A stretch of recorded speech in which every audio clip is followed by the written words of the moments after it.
इस वक्त हमारी मौजूदगी मिलर स्कूल ग्राउंड में आप देख सकते हैं कि हज़ारों की संख्या में किस तरीके से जो है अति पिछड़े समाज के जो लोग हैं यहाँ मौजूद हैं।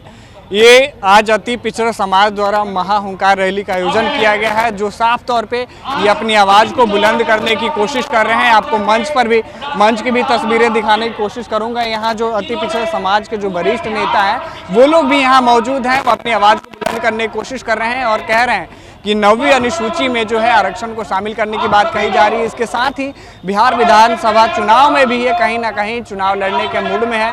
इन्होंने जो कहा कि स्पष्ट तरीके से जो भी पार्टियां आती हैं वो ये कहती हैं कि अति पिछड़े समाज को जो है जितनी भागीदारी उसको उतनी हिस्सेदारी लेकिन देती नहीं है। इसी को लेकर ये जो अति पिछड़े समाज के द्वारा जो है आज हुंकार रैली का आयोजन किया गया। इसके कुछ नेता हमारे साथ हैं, आइए उससे सीधी बातचीत करते हैं कि इस महारैली का मुख्य उद्देश्य क्या है। माध्यम समाप्त हो रहा है।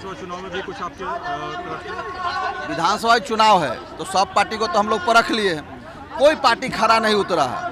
तो 40% हम लोग की संख्या है और दलित का भी हाल हमारी जैसा है, तो 60% हम लोग हो जाएंगे। वंचित भी 10% है, वंचित समाज 70% को हम लोग चाह रहे हैं इकट्ठा करें और बिहार में सरकार बनाए। बिल्कुल चुनाव लड़ेंगे, पार्टी होगी और राजनीतिक पार्टी होगी। हम लोग के सिंबल पर लोग चुनाव लड़ेंगे। आज जो अति पिछड़ा की ये रक्षा बचाओ महारैली है, इसमें लोग पूरे बिहार से जुटे हैं आज पटना में और अपने अधिकार के लिए संघर्ष कर रहे हैं, लड़ रहे हैं और अपना समाज का आगे समाज को बचाने के लिए, अपना अधिकार लेने के लिए, भागीदारी सुनिश्चित करने के लिए लड़ रहे हैं और इसलिए ये महारैली हुआ है। यानी चुनाव में भी आप लोग अपनी दावेदारी पेश करेंगे? चुनाव में तो देखो जी, इनके बिना चुनाव हो ही नहीं सकता है। कोई अति पिछड़ा दलित जहाँ अल्पसंख्यक लोग हैं, इनके पास चुनाव के क्या वैल्यू है, इसलिए चुनाव में ये अपनी भागीदारी पूरी करें। बनाकर चुनाव लड़ेंगे किसी पार्टी के साथ? नहीं, मैं तो नहीं कह सकता कि मैं ऑलरेडी किसी पार्टी में हूँ, वो इनका अपना फैसला होगा, लेकिन मैं अति पिछड़ा के संघर्ष में शामिल हूँ।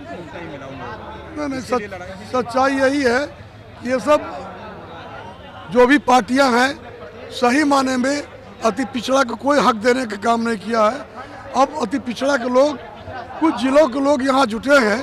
अगले बार जयचांद जी चौहान साहब का निर्णय हुआ है, 3 महीना के बाद आपको गांधी मैदान में उबड़ा हुआ नजर आएगा। ये संकल्पित है।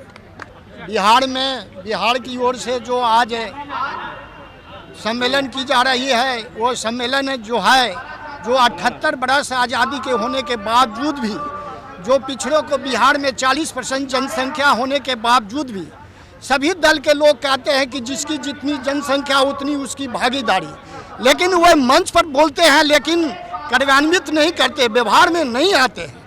आज इसलिए ये आंदोलन का हुंकार किया गया है कि आने वाले 2025 में यदि अति पिछड़ा के किसी पार्टी के लोग ने यदि इसको दरकिनार करने का काम करेगा, वैसे बड़े नेताओं को अति पिछड़ा एकजुट होकर हराने का काम करेगा। जो अति पिछड़ा के हक का अधिकार को छीनने का काम करेगा, उसको हम लोग सदन में जाने से, मत के अधिकार से रोकने का काम करेंगे। तो आपने देखा कि अति पिछड़े हुंकार रैली की कई वरिष्ठ नेताओं से हमने बातचीत की, अलग अलग तरीके से इस रैली के बारे में बताया, लेकिन सबका मकसद यही है कि जिसके जितनी हिस्सेदारी उसकी उतनी भागीदारी, यानी जिसकी जितना हक है उसको उतना हक मिले। साथ ही 9वीं अनुसूची में आरक्षण को शामिल किया जाए, इसको लेकर इस रैली का आयोजन किया गया है। यहाँ से ये लोग कह रहे हैं कि केंद्र सरकार को हम एक तरीके से संदेश देना चाहते हैं कि बिहार में विधानसभा का चुनाव है, इससे पहले सरकार हमारी बातें मान ले। कैमरे पर सहयोग कर रहे समर कुमार डे के साथ सितेश सिंह की रिपोर्ट पटना से।